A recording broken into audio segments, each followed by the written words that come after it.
Okay, 1 Peter chapter 5. I'd like to read the first 5 verses, come back and discuss that a little bit before we move on further into the chapter. Peter writes this, "Therefore I exhort the elders among you, as your fellow elder and witness of the sufferings of Christ, and a partaker also of the glory that is to be revealed. Shepherd the flock of God among you, exercising oversight not under compulsion, but voluntarily, according to the will of God, and not for sordid gain, but with eagerness, nor yet as lording it over those allotted to your charge, but proving to be examples to the flock. And when the chief shepherd appears, you will receive the unfading crown of glory. You younger men likewise be subject to your elders, and all of you clothe yourselves with humility toward one another, for God is opposed to the proud, but gives grace to the humble." Peter was one of the elders wherever he was serving, and calls himself a fellow elder here. I looked at this verse and I thought, this is really neat, because there are 3 words associated with what we would just generally call elders. And one is the term elder, which means an older person. And it's the Greek word presbyteros. The Presbyterian Church derives their name from that word.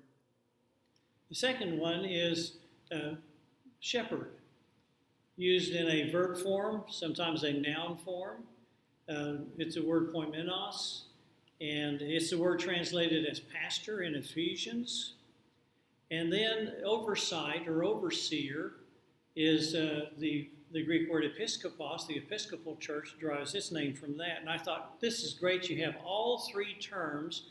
You have shepherd, you have elder, you have oversight here in the same verse. And so I began to examine that. I looked in the Greek, and the word for oversight and overseer is not there. Apparently it's implied enough that translators would put that in there, but we're missing one of those words. But still, we have the idea. Peter said, you are to shepherd the flock, shepherd the sheep.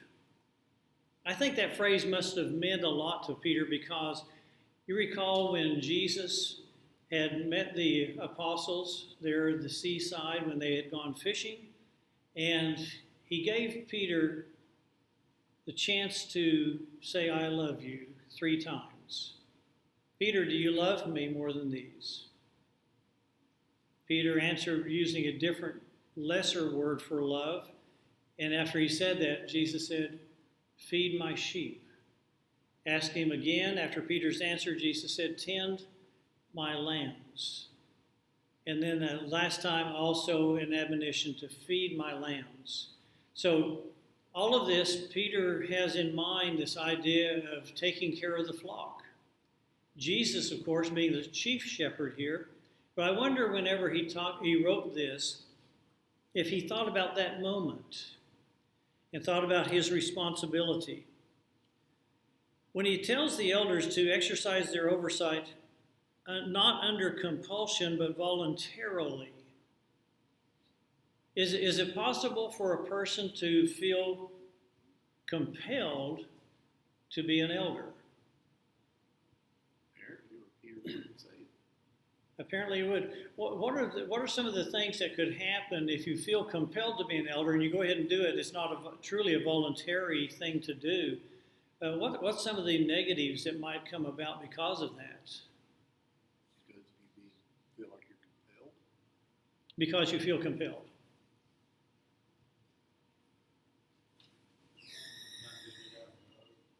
Okay, you're not going to be doing it out of love.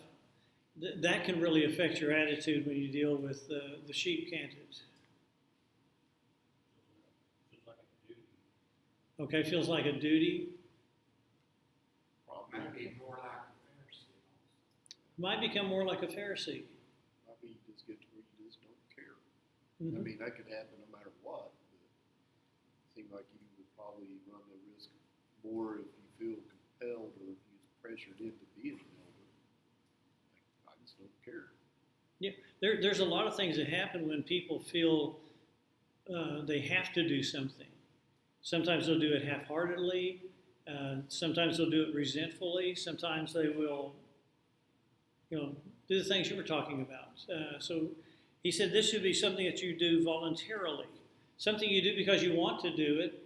It is a tremendous responsibility. However, scriptures give us an indication of just how not only important it is, but how much of a burden it is. The Hebrew writer says that you are to submit to your leaders.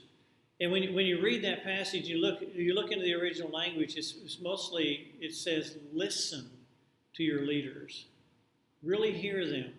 And he said, because they have to give an account of you before God. That is something that's a very, very great burden. But it's also something that needs to be done. I've been driving a school bus now for about 25, 26, 27 years here. I started driving back in 1977 in Kansas. I mentioned one time when I started driving, one of the other bus drivers started snickering. And I said, "What are you snickering about?" He said, "I was in kindergarten when you started driving." At any rate, one of the reasons I started driving was because we had 2 kids in band, and the band kids traveled to all the ball games. The band kids would also travel the next day to competitions, and I got to be on one of the buses and observe how the bus driver was driving. And I thought, I need to be the bus driver for my kids. I don't trust this guy. I don't, there's just some things he was doing that made me feel very uneasy. So out of obligation to protect my kids, I decided to be a bus driver. And I think sometimes a person can become an elder because of that sense of obligation, that here is something he knows he can do, and he knows it needs to be done the right way. And so for that reason, he might decide to become an elder. And he tells the elders here, do it with eagerness. Don't do it for something you might get out of it. Don't lord it over your flock, but be examples. You don't see shepherds with a whip in their hands, do you? They guide the flock. I probably told you before that one time I got to be a shepherd. When we lived in Stewart before we moved here, one of our elders had a flock of sheep, and he asked me to take care of them. Easy job. Go out at 7 in the morning, open the gate. The flock will walk out of the gate. They'll go into the pasture. There's plenty of water there. There's plenty of food. And at 5 o'clock in the evening, go back to the gate. They will be waiting at the gate. Open the gate up. They will walk in. Close the gate. You're done. Great. I can handle that. So I go there. I do that in the morning. They walk out obediently. I go back at 5 o'clock, and there's not one sheep in sight. And I thought, how did they know Glenn wasn't going to be here? Because they're not acting right. So I walk into the pasture, I start looking for where they are, and I see them just scattered over the pasture. And most of them are down in one area. And I walk down there, and one of the ewes had just given birth to its lamb. And the lamb was too unsteady to walk. The ewe would not leave. And it's kind of like the other sheep started to leave. I said, she's not coming. Okay, we're not going either. So they all stayed down there. And I thought, okay, what do you do in a situation like this? And what? You pick up the baby lamb and I picked up the lamb, just like you said. I picked up the lamb, and then this thought came to my mind: how violent do mother sheep get if they don't like who's touching their babies? But that's how little I know about sheep. But at any rate, the ewe looked at me, and I started walking, and she just started following me. As soon as she started following me, all the other sheep started following her. And found out a little bit of something about sheep that way. And Peter says, be an example, be a leader by example. You can't drive sheep the way you would cattle or something else, but be that example. And he said, if you do this, when the chief shepherd appears, you're going to receive an unfading crown of glory. Now, in what sense does he talk about an unfading crown of glory? Do crowns fade? Not that. Not this one. What kind of crowns fade? What? Physical. Physical? Somebody else said? I didn't hear. The Dollar General kind. The Dollar General kind. When the athletes would compete, what kind of a crown or laurel would they be given? Like a wreath. Like a wreath made out of plants, and that would fade definitely. But here's one that wouldn't fade. Yes. I was thinking of your hair turns gray. Your hair turns gray. Okay. Or turns loose. One of the two. Or that. So there's a crown waiting that Jesus will give those shepherds in this case. The Apostle Paul was not an elder. The Apostle Paul, however, does talk about a crown set up for him. So, this is not something reserved only for elders. This is something faithful Christians get. And none of us are unhappy about that. Then he turns his attention to the younger men. What's their attitude supposed to be to the elders? To be subject to them. You know how hard it is to be subject to somebody who knows less than you do? It's pretty rough. And yet sometimes you only think you know more than the other person. And you find out later that that's not always the case. But he said, be subject to your elders. Clothe yourselves, all of you, with humility. One of my favorite teachers in college was Hugo McCord. And you talk a man of humility. He was a man of humility. And one of his favorite statements to make when you might disagree with his take on the passage was this: well, you might be right. And when he said that, it ended any sense of confrontation or argument. And you walked away thinking, you know what, I might be wrong too. So this attitude that goes both ways of humility in the church is something that Peter wants us to get. Humility. That was something I think Peter might have fought to acquire. He's going to go on in verse 6. Therefore, humble yourselves under the mighty hand of God, that he may exalt you at the proper time, casting all your anxiety on him because he cares for you. Be of sober spirit. Be on the alert. Your adversary, the devil, prowls around like a roaring lion, seeking someone to devour. But resist him, firm in your faith, knowing that the same experiences of suffering are being accomplished by your brethren who are in the world. After you've suffered for a little while, the God of all grace, who called you to his eternal glory in Christ, will himself perfect, confirm, strengthen, and establish you. To him be dominion forever and ever. Amen. Through Silvanus, our beloved brother, for so I regard him, I have written to you briefly, exhorting and testifying that this is the true grace of God. Stand firm in it.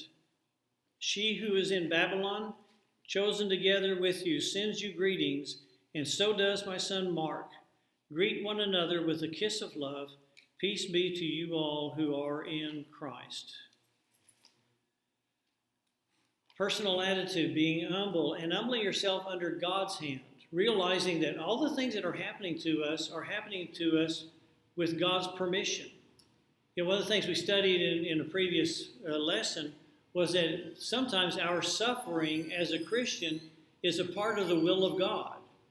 And that's something we don't usually think about, that when we're suffering, something's bad happening to us, this might be God's will that it happens. Was it God's will for Jesus to die on the cross? It was a time of tremendous pain and suffering by Jesus, but it was part of God's will. In the same way, sometimes we might suffer some things, and I think there are some things that help us with that. First of all, we cast our anxiety on him because he cares for us. I had a little note yesterday that a son of one of my good friends from college was going in for an angiogram. They thought there was a heart blockage. Here's a boy that's about the age of one of my kids, and he's looking at possibility of a heart blockage. Found out today there is no blockage at all. No problem with his heart at all. And the reason why he was subjected to the test was because he took a stress test, and it showed an abnormal high stress level. And they think that it was due to anxiety and worry and just normal stress, and it gave a false positive for heart problems. It is hard to let go of worries, though, isn't it? When you're worried about something, you want to hang on to it. Who was it that said worry is like a rocking chair, sitting in a rocking chair? It gives you something to do, but it doesn't get you anywhere. Anyway, someone did that a long time ago. So Peter said we need to be humble with each other. We need to cast our cares on God, and we need to be wary of the devil. He's prowling around. Peter had a little experience with the devil being after him, didn't he? Remember that time Jesus said something to him about Satan? What was it? Satan asked to sift you. Yes. Satan has demanded that he sift you like wheat. Satan was making a brag kind of like he did with Job. He said, if you take away all the good things you've given to Job, he will curse you to your face. And here Satan's telling the Lord, you give me just 5 minutes alone with this Peter, and he's going to be like putty in my hands. He's going to be like sifting wheat. He's going to fall apart. Peter thought, I'm sure at the time, that was ridiculous. And he thought it was ridiculous when Jesus said, you're going to deny me 3 times before the night's over. But it happened. So Peter is very much aware of Satan's tactics. He's prowling around. What do lions look for when they are prowling around? Something to eat? What? The weakness. They're looking for the parts of the flock that are weaker than the rest, might be easier to catch and kill. They're looking for the ones who stray away from the rest of the herd. I saw a video here a while back, and I'd love to be able to find it again and make a great illustration in some sermon sometime. But it shows 2, I guess, antelope that are fighting each other, and they're locking their horns and butting up against each other, and there is a lion, a male lion, running full speed right at them. And they're fighting, and as they continue to fight one another, they never see the lion approaching. And when he finally gets there, it's too late for one of them. The other one got away, but he just totally wiped out the one that was not expecting him, not seeing him. He's looking somewhere else. And anyway, when we look somewhere else, we're not alert. Satan can sneak up on us. Verse 9, though, he said, resist him. Firm in the faith. Now, here's an interesting thing to me, that in this resistance of Satan, he tosses in this little tidbit of information, knowing the same experiences of suffering are being accomplished by your brethren who are in the world. That tells me that we sometimes get weak when we feel like something's happened to us that shouldn't have happened. Sometimes we feel weak when we are just hit with depression or maybe disease or loss, something very real that has a very common effect for everybody to make us feel down. And sometimes there are things that happen to us because we're Christians. And when that happens, Peter says, I want you to remember the same things that are happening to you are happening to your brethren all over the world. No matter what it is that happens to us, there are other Christians experiencing it. Look at how they're dealing with it when they're dealing with it rightly. Jerry and Fern Hill are 2 of the greatest people I've ever met. Yet they suffered a tremendous loss many years ago. Their son who had a dream of building a ranch for boys to come out and ride horses and learn about God, who had 2 or 3 paper routes, who had more money saved up in the bank than Jerry had saved in his savings account, was struck and killed by an inattentive truck driver. It's a horrible thing when parents lose a child. And some marriages don't survive that. And yet theirs has survived, and they have done something very special for his dream. That's why those that contribute a certain amount are called dream catchers or dream ranchers, yes. At any rate, knowing somebody else has suffered through something is always a help to us, that they've been through it and they came out on the other side stronger. And he said, after you've suffered for a little while, and in this, Peter's very consistent with the Apostle Paul. He said, the sufferings of this age are only temporary. The benefit is forever, though. When you get through the other side, and he even brings that up, who called you to the eternal glory in Christ. There's the temporary, that's the sufferings. Here's the eternal, that's a reward. And he, Christ, himself, is going to do something for us. He's going to perfect us. You ever think you were perfect? Somebody told me one time they thought I was perfect. The word perfect was followed by the word idiot, but at any rate, they thought I was perfect. None of us is perfect, but here's an idea. Whatever that makes us imperfect, Christ is going to fix. He's going to confirm us. If we have doubts, he's going to confirm our faith. He's going to strengthen us. Who doesn't feel like they need to be a little bit stronger at any time? And he will establish us. He's going to set us firmly. And then he talks about who he's writing from and through. And he says, she who is in Babylon, chosen together with you, sends you greetings. Who's he talking about here? She who is in Babylon. The church. Very oftentimes a common way of referring to the church. The church is the bride of Christ, therefore oftentimes referred to as in the feminine way. She who's in Babylon. When you look at the word Babylon here, there are mainly 3 different ideas about what he means. One, he's referring to Jerusalem as Babylon because Jerusalem, in a sense, by this time has become an enemy of the people of God. There are some that say this is Babylon is a reference to Rome and saying basically that Peter's in Rome. And then the third idea is that he was where he said he was, or where the church was. He was in Babylon. Now, the first idea, Jerusalem, hasn't really gained much headway with Bible scholars.